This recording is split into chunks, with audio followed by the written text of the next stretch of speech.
How can I troubleshoot my Sharp TV remote if it doesn't work with a universal remote? Hello everyone. Today we are going to tackle a common problem many of us face: troubleshooting a Sharp TV remote that doesn't seem to work with a universal remote. Remember, there are many potential causes for this issue, and we're going to work through a step-by-step approach to resolve them. Are the remote batteries working? The first thing we need to check is whether your remote's batteries are working. Remove the batteries from the Sharp TV remote and replace them with new ones.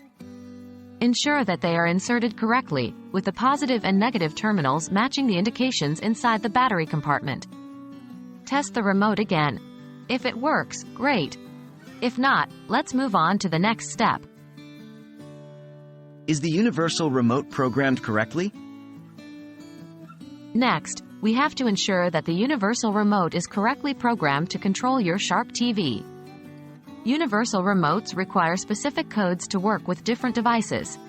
You should check the manual of your universal remote for the correct codes for Sharp TVs, and then enter the code into the remote. If you've lost the manual, a quick online search should yield the codes you need. Is the TV responding to any remote? Now, let's figure out whether the problem lies with the TV or the remote. Try using a different remote that you know is working, perhaps from another TV or a similar model. If the Sharp TV responds to this remote, the issue likely lies with your original remote. However, if the TV doesn't respond to any remote, then the problem might be with the TV's IR sensor. Is the remote or TV's IR sensor dirty?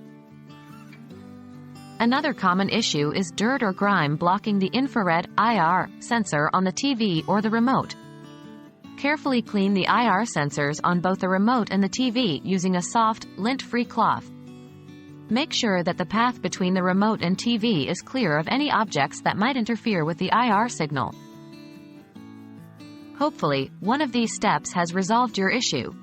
Remember, if all else fails, you may need to reach out to Sharp's customer service or a professional repair service. Don't worry, though, most remote issues can be resolved at home with a little time and patience. Happy troubleshooting!